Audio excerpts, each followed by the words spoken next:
नमस्कार, दैनिक shift time में आप सबका स्वागत है। मैं रश्मि शर्मा, कैमरामैन शिवम भगत के साथ एक बार फिर से हम डिवीजन ऑफिस एस्टेट डिपार्टमेंट के बिल्कुल बाहर है, जहां आप देख रहे हैं कैजुअल लेबर द्वारा फिर से आज धरना प्रदर्शन किया जा रहा है। कहीं ना केंद्र सरकार को आड़े हाथों लिया और साथ ही साथ कहेंगे कि मनोज सिन्हा जी जो कि गवर्नर लेफ्टिनेंट गवर्नर है जम्मू कश्मीर के, उनके खिलाफ धरना प्रदर्शन किया जा रहा है कि किस तरह की नीतियां चला रही है। और जहां पर एक तरफ भाजपा ये तर्क दे रही है 50 बार, पर यही कैजुअल लेबर कह रहे इस बार 50 बार नहीं, लखनपुर पार, क्योंकि विपक्षी दल लगातार उनके जो इस बयानात को कि इस बार 50 पार, उन्हीं को कहीं ना कहीं कटाक्ष कर रहे हैं कि इस बार लखनपुर पार है।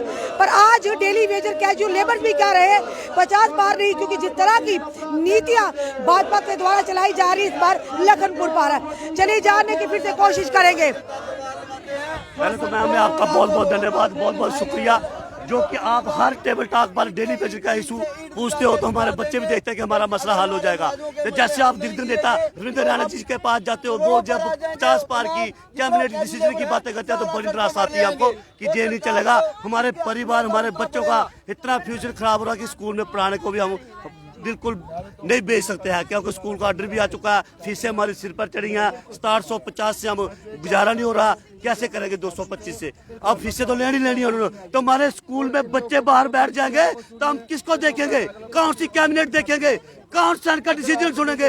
हम में बर्दाश्त नहीं है। मेरी कुछ माताएं बहनें जो बुजुर्ग हो चुके हैं, उम्र दराज हो चुके हैं, वो रोती हैं, काम करते आती हैं, तो डॉक्टर के पास जाने के लिए पैसा नहीं होता, क्योंकि 225 से वो क्या करेंगे? आज फीस ही देखो 700 फीस लेते हैं डॉक्टर, तो दवाई का तो नाम ही नहीं है।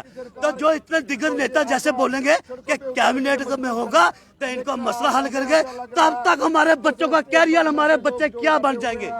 हमारे बच्चों को हमने हाथ के नीचे रखा अभी तक कि गवर्नमेंट के दायरे में काम कर रहे हैं। हम कुछ आपका सोचेंगे हमारा मसला हल हो जाएगा, उधार उठा के हमें पढ़ा रहे हैं।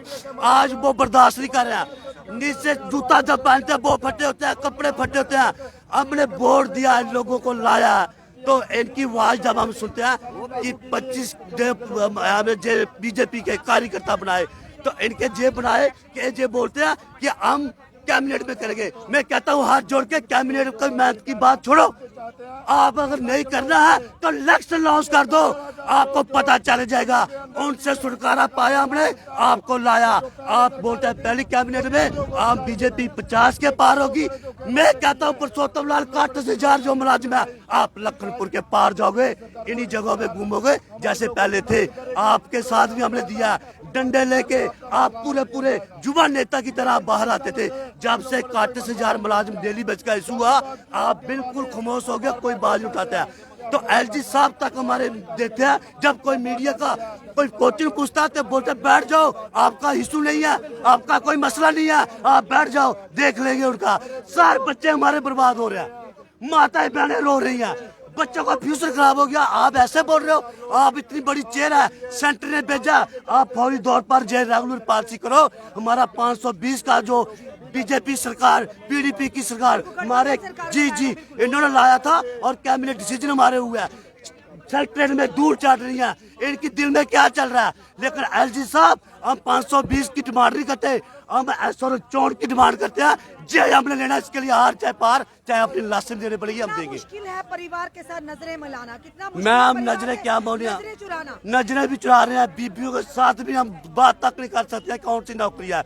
तो बड़े बड़े हमारे जो सफाई कर्मचारी हैं, हमारे जो काम होते हैं, गटर साफ सफाइयाँ में आदेश दिए जाते हैं, चलो काम पे काम करो, फिर घर में हमें बात करते हैं, जब फोन आता है शर्म आती है हमें, जो हमें अपना दाल फुल्का तक नहीं चला सकते हैं। कितना रोएंगे? मैं कहता हूँ भाजपा वालों को एक दफा आप कराओ। आप 50 के पार की बात करते हैं, सब कुछ हो जाएगा। आपने देखा, लेकिन आप जैसा चले के नरेंद्र भाई मोदी कुछ करेगा तो हम फिर जीत जाएंगे। जे घमंड छोड़ दो, जनता जाग चुकी है, 60,000 मुलाजिम जाग चुका है। अब जेल नहीं चलेगा। कुछ कैंडिडेट आप जो जीते ना, आपने कॉन्स्टिट्यूशन देखी नहीं रच गए, लेकिन नरेंद्र भाई मोदी की देन से जीते हो। आज 50 के चेहरे के पीछे जी मैम, हाँ बिल्कुल, हर हर मोदी, घर घर मोदी। जे आज जनता जागरूक हो गई है, मुलाजिम हो गया। अब जे वही है ना, हर हर मोदी, घर घर मोदी, मोदी के नाम पर जे जीते, ऐश और राम और मीडिया बेजिस एक्ट जो लागू किया अमित शाह ने, इन्हीं के वो जो बड़े दिग्गज नेता, आज उन्हीं का मीडिया बेजिस एक्ट कहाँ गया? आज हम पूछते हैं कहाँ गया? इलेक्शन के लिए रखा है तो रखो, करो लॉन्च, फिर पता चल जाएगा लखनपुर के पार जाओगे, जारवार रहोगे। जय हिंद जय भारत। चलिए मुख्तियार जी से बिल्कुल स्पष्ट में थोड़ा सा ब्रीफ में चाहेंगे। मुख्तियार जी क्या कहेंगे? एक तरफ से कहते हैं बेटी बचाओ बेटी पढ़ाओ, किस तरह से आप लोग जितने भी यहाँ बैठे बेटियों को पढ़ा भी रहे हैं और किस तरह बचा कर पढ़ा रहे हैं, पढ़ाना कितना मुश्किल है ये जानना चाहेंगे आपसे। अब आपका मैम पहले हम तहे दिल से शुक्रिया करते हैं शिव टाइम चैनल का कि आए दिन आपने देखा एक में ये बेटी बचाओ बेटी पढ़ाओ जो आपने क्वेश्चन पूछा, मैं 61,000 डेलीवेजर की तरफ से एक मैसेज इस सरकार बीजेपी सरकार को देना चाहता हूँ। इनका है सबका साथ सबका विकास। जम्मू कश्मीर के अंदर 61,000 डेलीवेजर का विकास नहीं, इन बीजेपी वालों ने सत्यानाश हमारा कर दिया है। यही मैं इनको मैसेज देना चाहता हूँ राणा साहब को और इस सरकार को। ये तो कहते हैं सबका साथ सबका विकास, बेटी बचाओ बेटी पढ़ाओ, और 61,000 बेटियों को इन्होंने विकास खत्म कर दिया है। उनके 61,000 बेटे उनको बर्बाद कर दिया है। आज ये कहते हैं सबका साथ सबका विकास, 61,000 डेलीवेजरों का सत्यानाश अगर किसी ने किया वो भारतीय जनता पार्टी की सरकार है। नेता गृह मंत्री आकर कहते हैं जम्मू में कि मिनिमम वेजेस एक्ट लागू हो चुका है। गठबंधन सरकार थी भाजपा और पीडीपी की 520 SRO आया, आप लोगों ने खुशियां मनाई। चाहे किसी भी विभाग के डेली वेजर हो, कैजुअल लेबर हो, चलिए कम से कम कुछ ना कुछ तो जरूर होगा। पर सवाल ये है कि क्या इनके दिग्गज नेता केंद्र से आकर भी उनको ये पता नहीं अगर स्थितियां क्या चल रही हैं, सच क्या है झूठ क्या है? वो कह रहे हैं कि मिनिमम वेजेस एक्ट लागू हो चुका है। आपको क्या मिला है मिनिमम वेजेस एक्ट? मतलब आज मैं मीडिया के माध्यम से इस सरकार को आपके चैनल के जरिए हम एक पैगाम देते हैं। इन्होंने हजारों किस्म के दिल्ली से मरकज से fake order, minimum wage act के 129 पेज का ऑर्डर एक इन्होंने किया था शो, उसमें कहा था जम्मू को हमने मिनिमम वेज एक्ट दिया। लेकिन आए दिन जितने भी दिल्ली से जम्मू कश्मीर के लिए फैसले आए वो छोटे तबके के गरीब जनता जो मुलाजमीन है कोई भी उस हक में नहीं आया। इन्होंने वो फैसले किए जो इनके अपने अपने नेता या ब्यूरोक्रेट या इनके जो एजेंडे उनके लिए काम किया। आज आटा तेल नमक चावल अब डेलीवेजर उस चीज पर आ चुका है। अरे बीजेपी वालों आटा कहाँ पहुँचाया, तेल नमक वो कहाँ पहुँचाया? इसलिए डेलीवेजर भी 225 रुपए के ऊपर इस महंगाई को हम नहीं छू पाते हैं। हम इनसे पूछते हैं पहले डेलीवेजर्स अगर तनख्वाह कम थी लेकिन आटा सस्ता था, चावल तेल वो सस्ता था। आज ये कहते हैं हमारी बच्चों की फीसें, हम बच्चों को कैसे पढ़ाएंगे?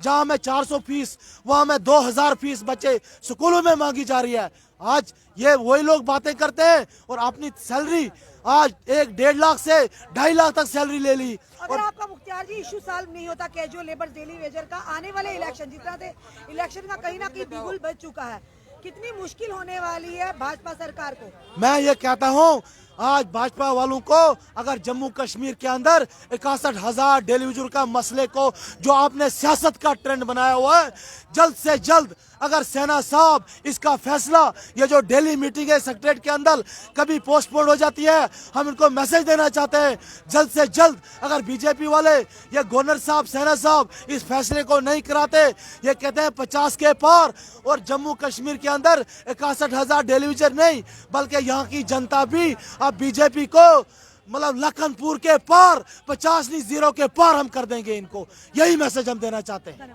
आप देख रहे हैं ये जितने भी लोग बैठे इनमें से कुछ बिल्कुल रिटायरमेंट एज के पास है, पूरी उम्र डिपार्टमेंट को दे रही। ये जीत कुमार जी की कुछ दिन पहले फिर से बार बार हम बताएंगे, शायद इनके माध्यम से थोड़ी शर्म तो आ जाए सरकार को और यहाँ के जो प्रशासन है। ये व्यक्ति इनके घर की स्थिति हमने बताई थी कि पता नहीं किस तरह से खाना भी बनाते हैं, जब बारिश आती है पानी इनकी रोटी में भी गिर पड़ता है। ये लोग देखिए जहाँ पर जो सीनियर सिटीजन बैठे हैं रिटायरमेंट के पास है बिल्कुल। अरे क्या लेकर जाएंगे ये लोग जिन्होंने इतने साल प्रशासन आप लोगों की सेवा की है। स्टेट डिपार्टमेंट के कितने भी नेतागण हैं, ब्यूरोक्रेट्स हैं, उनके घर में सेवा दी है, उनके क्वार्टर्स में उनके फ्लैट में सेवा दी है। बिजली की कहेंगे, पानी की कहेंगे या कहेंगे सफाई कर्मचारी की बात करेंगे। और किस तरह से आखिर इन लोग आज सड़कों पर लगातार अपनी मांगों को लेकर। चलिए मैडम से भी जानने की कोशिश करते हैं। मैम आप कितने साल हो गए लगे हुए हैं? जी 27 साल। 27 साल हो जी गए। जी उम्मीद थी आज नहीं तो कल जी उम्मीद थी, पूरी उम्मीद, अभी भी उम्मीद लगा के बैठे हैं कि इस बजट में हमारा कुछ होगा, हमारा कोई मसला हल होगा, हमारे बच्चे भी अच्छी तरह जिएंगे, पढ़ेंगे। मैडम मैंने अपनी बेटी को 6वीं क्लास से स्कूल से निकाल दिया है क्योंकि 225 रुपए में मैं अपनी बच्चे को पढ़ा नहीं सकती थी। और मोदी सरकार वादे करती है बेटी पढ़ाओ बेटी बचाओ, लेकिन कैसे बचाएं और कैसे पढ़ाएं अपनी बेटी को। मेरी बेटी की जिंदगी बर्बाद हो गई है।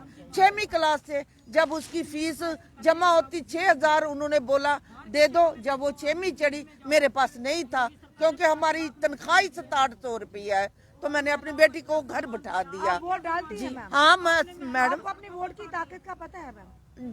जी क्या करें मैम, पता तो है, लेकिन जितने भी यहाँ पे सब लोग बोलते बैठे थे हैं, जी जितने मोदी भी लोग सरकार बैठे को बीजेपी को वोट दो, आते ही जैसे उनकी सत्ता आ जाएगी सरकार बनेगी आप लोगों को परमानेंट किया जाएगा। मैनिफेस्टो में भी रखा था। जी जी जी जी। आज जब हम सवाल पूछते हैं कहते हैं कि जब अब भाजपा का सीएम बनेगा फिर जाके आपका। हाँ जी, अब ये आश्वासन हमें देते हैं अब भी कि भाजपा भाजपा उनके आश्वासन पर विश्वास नहीं, अब नहीं, हमें कोई विश्वास नहीं रहा मैम, अब हमें कोई विश्वास नहीं है। हम बस इस भाजपा से हाथ जोड़ के माफी मांगते हैं, हमसे जो गलतियां हुई हैं हमें माफ कर दो।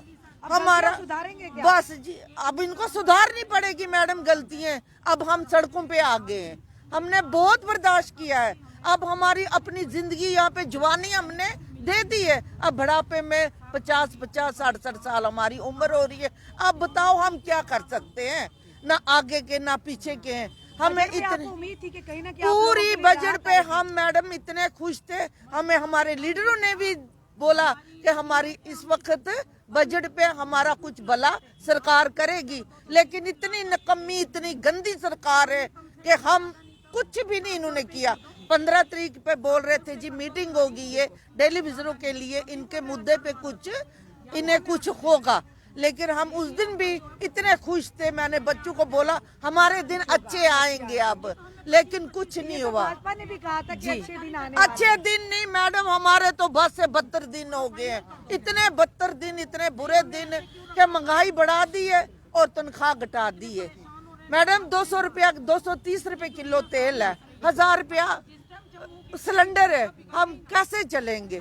हम तो परेशान है। आपको बच्चों को रोटी भी एक टाइम दे तो दूसरे टाइम की हमें फिक्र पड़ जाती है। अब क्या करेंगे, कैसे करेंगे?